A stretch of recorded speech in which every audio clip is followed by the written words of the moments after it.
Assalamualaikum warahmatullahi wabarakatuh. Innal hamdalillah nahmaduhu wa nasta'inuhu wa nastaghfiruh wa na'udzu billahi min shururi anfusina wa min sayyiati a'malina. May yudhlil fala hadiyalah wa may yudlil fala mudhillalah. Asyhadu an la ilaha illallah wahdahu la syarikalah wa asyhadu anna Muhammadan abduhu wa rasuluh. Pertama-tama kita panjatkan puji syukur kehadirat Allah Subhanahu wa taala yang mana pada hari ini kita masih didapat oleh Allah dikasih nikmat. Tidak ada nikmat yang hakiki kecuali nikmat iman dan Islam. Nikmat iman dan Islam ini tidak dimiliki kecuali dengan taat kepada Allah.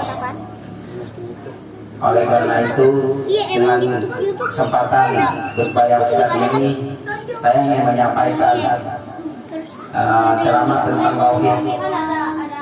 Tauhid ialah berasal dari kata wahada. Wahada artinya satu, ya kan? Kalimat tauhid adalah yang sering kita dengar ialah kalimat la ilaha illallah. Mungkin di dalam beribadah sehari-hari, dalam melaksanakan sholat, kita mengucapkan kalimat la ilaha illallah. Mungkin belum tahu makna hal tersebut, maka makna lebih dalam lagi. Sementara yang kita tahu la ilaha illallah artinya ilah, la artinya tidak ada ilah Tuhan illallah kecuali Allah. Ilah dalam kalimat tauhid ini ialah banyak makna-makna yang tergantung. Di antaranya ialah ifradullahu bil ibadah. Maksudnya ifradul, memurnikan Allah, menyendirikan Allah dalam beribadah. Maksudnya gimana? Hanya Allah lah yang satu-satunya yang kita ibadahi. Kita tidak melaksanakan ibadah kecuali kepada Allah. La ma'budu bihaqqi illallah. La artinya tidak ada yang diibadahi kecuali Allah. Lawan kata tauhid ialah syirik. Syirik artinya lah menyekutukan atau menduakan Allah, melakukan ibadah selain tidak tertuju kepada Allah. Oleh karena itu kita wajib sebagai umat Islam yang mempelajari kalimat la ilaha illallah secara mendalam, karena makna la ilaha illallah ialah tidak ada Tuhan kecuali yang berhak diibadahi kecuali Allah. Oleh karena ini kalimat yang ketika nanti di yaumil akhir, kalimat yang berat ialah kalimat la ilaha illallah. Di antara kalimat-kalimat yang lain adalah la ilaha illallah.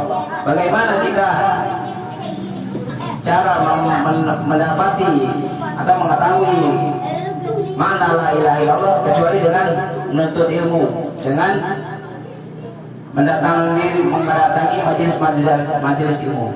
Karena kata la ilaha illallah ialah mudah diucapkan, tapi tidak mudah diyakini di dalam hati.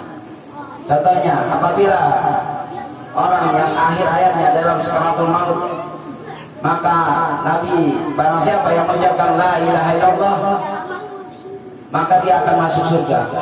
Apakah semudah itu kita bisa mengucapkan la ilaha illallah tanpa melatihnya setiap hari, tanpa meyakini bahwa Allah yang berhak diibadahi, dan kita menafikan Tuhan-Tuhan yang lain, dan kita menjauhi syirik?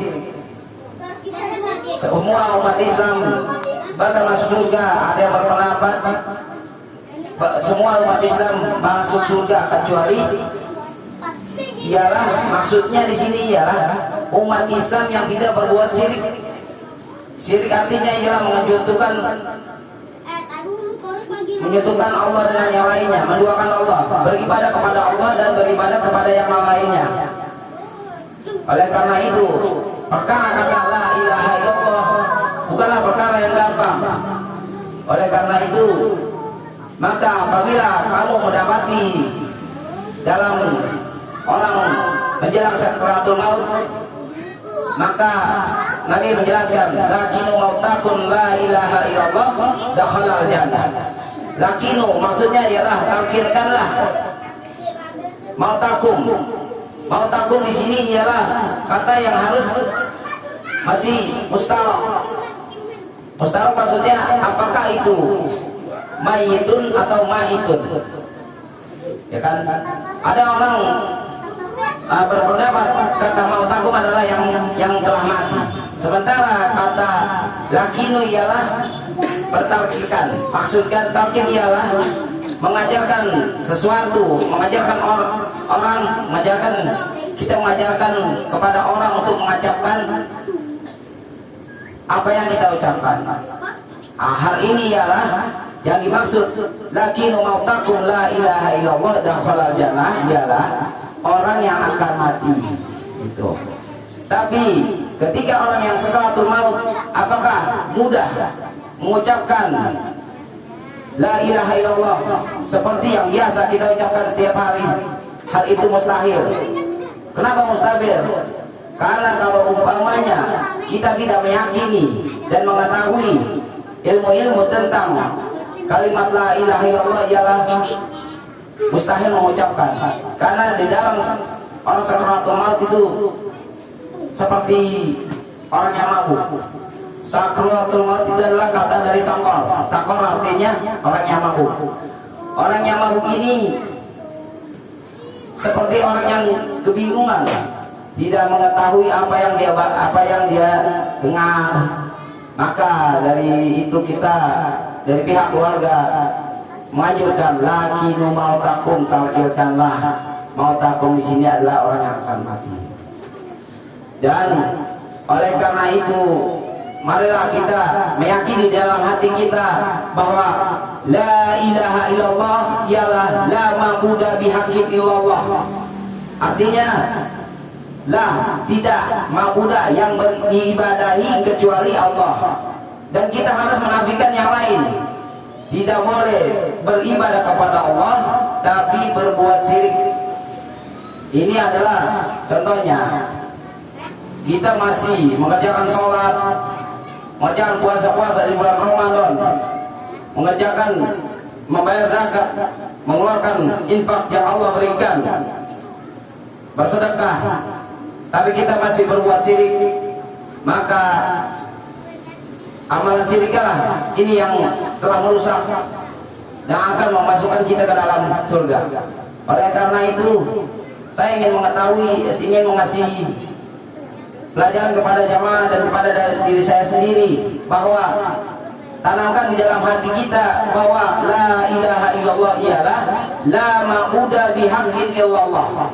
Tidak ada yang berhak diibadahi kecuali Allah. La dimasuk ini ilah, itulah Tuhan-Tuhan. Ya, dan kita disuruh oleh menjauhi wajatani tagut, menghindari tagut. Tagut ialah apa-apa yang diibadahi, apa-apa yang kita yakini memberi manfaat dan mendatangkan mudarat kecuali Allah, ya kan? Oleh karena itu saya mengingatkan dalam kesempatan yang singkat ini, tolong ditanamkan di dalam hati bahwa la ilaha illallah ialah la ma'budu bihaqqin illallah. Maksudnya tidak ada yang diibadahi kecuali Allah. Oleh karena itu dengan khutbah yang singkat ini saya mohon maaf apabila ada kesalahan dalam kata. Itulah yang bisa saya sampaikan. Wassalamualaikum warahmatullahi wabarakatuh. Waalaikumsalam warahmatullahi wabarakatuh.